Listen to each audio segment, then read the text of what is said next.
Ok, estábamos en las propiedades térmicas. Les hablé de una propiedad llamada conductividad térmica.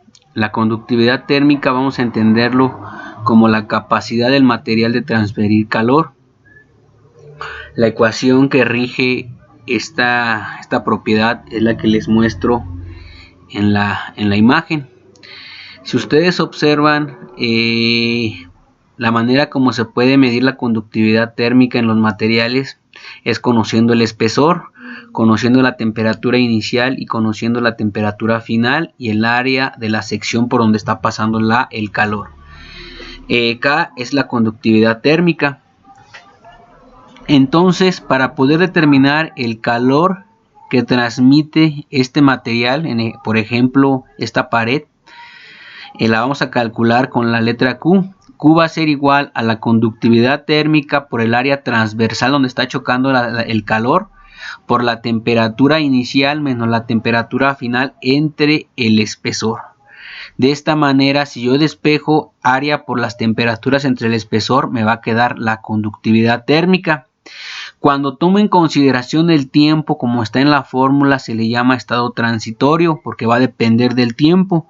Cuando no se utiliza el tiempo, cuando no se considera el tiempo, se le llama en estado estacionario. Entonces nosotros vamos a analizarlo de forma estacionaria. Dependiendo el espesor, el flujo de calor va a ser distinto en diferentes materiales. Si ustedes observan, la conductividad térmica se mide en joules sobre segundos por milímetro cuadrado por grado centígrado en sistema internacional, y en sistema inglés se utilizan las unidades de BTU, que son unidades británicas, sobre hora por pulgada por grados Fahrenheit. Entonces, la conductividad térmica en sí es la capacidad que tiene el material de transferir el calor.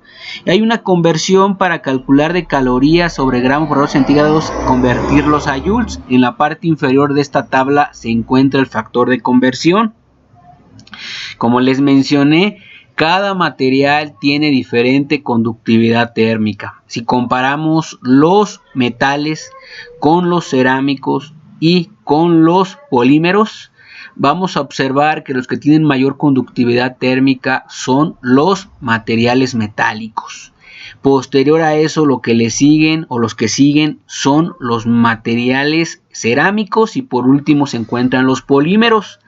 Entonces, si nosotros queremos que un material sea buen conductor de calor, pues tenemos que elegir los materiales puros. Si queremos fabricar aislantes, podemos hacer una mezcla de un material cerámico y un material polimérico. Entonces aquí ya va a depender ustedes qué lo que necesitan para sus proyectos que vayan a elaborar. Propiedades eléctricas. Las propiedades eléctricas, ¿a qué se refieren? Sabemos que todos los materiales tienden o sobre el material dentro de ingeniería varía lo que es la capacidad de conducir la energía eléctrica. ¿De qué va a depender? Pues de qué tipo de material estemos hablando. En este caso tiene que ver mucho la composición química, el acomodo de los átomos, del átomo y los electrones dentro de lo que son los materiales. Entonces, en realidad hay dos propiedades muy importantes de propiedades eléctricas, que es la resistividad y la conductividad eléctrica. No confundir conductividad eléctrica con conductividad térmica, no es lo mismo. Bueno, ¿cómo vamos a entender las propiedades eléctricas? Sabemos que una propiedad eléctrica, cuando está pasando electricidad por un cable eléctrico o por un material, en realidad lo que está pasando es el flujo de corriente eléctrica, implica el movimiento de portadores de carga. Sabemos que los portadores de carga pueden ser electrones o pueden ser los iones. ¿Cómo vamos a diferenciar si son electrones o si son iones? Por ejemplo, en los sólidos, en todos los materiales sólidos, los que van a recorrer la longitud del material o por donde van a, especialmente los materiales sólidos, lo que están recorriendo son los electrones. Sin embargo, si son materiales líquidos, los que van a moverse por el material van a ser los iones. Y de esto va a depender si son iones positivos o si son iones negativos dentro de los materiales que no son sólidos, en este caso los materiales líquidos. Para poder determinar dos propiedades muy importantes, que es la resistividad y la conductividad, vamos a utilizar, o todo se basa en la ley de Ohm. La ley de Ohm dice que la corriente es igual a al voltaje sobre la resistencia, como lo muestro en la ecuación 4.6. Corriente va a ser igual a voltaje sobre resistencia. Esto es la ley de Ohm, pero dentro de lo que es la resistividad y la conductividad, vamos a definirlo como la conductividad, como la capacidad del material de conducir electrones o iones positivos o negativos, dependiendo si es en estado sólido o en estado líquido. Y la resistividad vamos a ponerla como la capacidad del material a oponerse a ese flujo. Y todo nos vamos a basar en la ley de Ohm que acabé de comentarles. La resistencia va a depender de la sección del material, en este caso de la sección transversal. Va a depender también de la longitud y del radio, o en este caso del área de la sección por donde estén pasando, ya sean electrones, iones o positivos o negativos. Entonces nosotros sustituimos dentro de la ley de Ohm lo que es el área y lo que es la resistividad.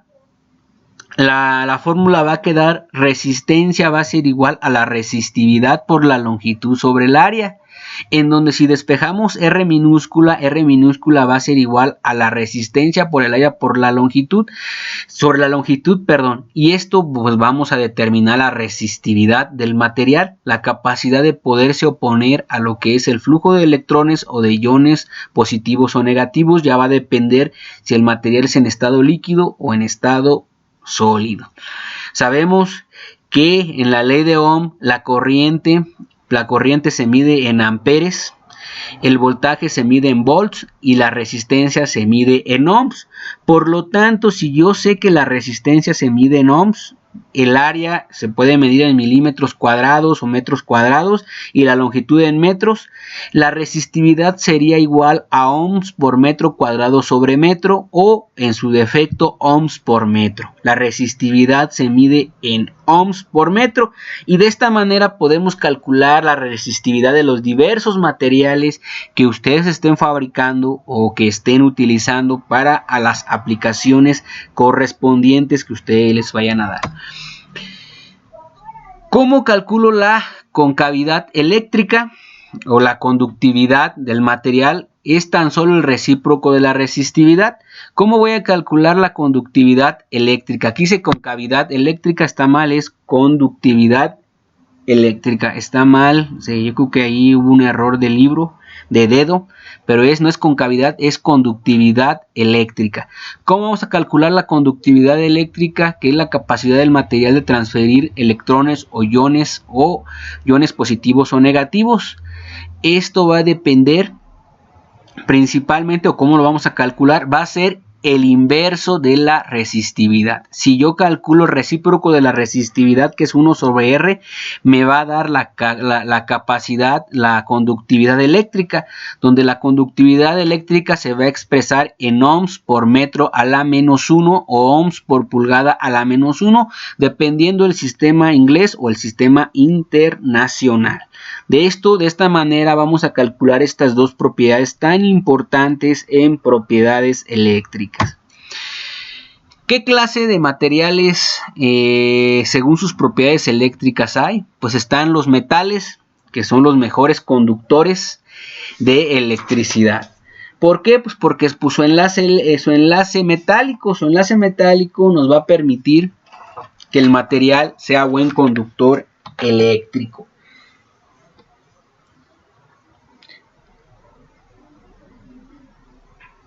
¿Y cuáles van a tener la resistividad más baja? pues la mayoría de los cerámicos y polímeros van a tener una resistividad pues más pequeña. ¿Debido a qué? Pues a que los electrones tienen un enlace estrecho y principalmente son covalentes y iónicos, recordando que los cerámicos tienen una mezcla, un enlace mixto que es covalente y un porcentaje iónico. Sin embargo, pues esto es lo que va a provocar que los materiales se vuelvan menos conductores de energía eléctrica. Esto es algo muy interesante dentro de los que son los materiales, y de aquí van a surgir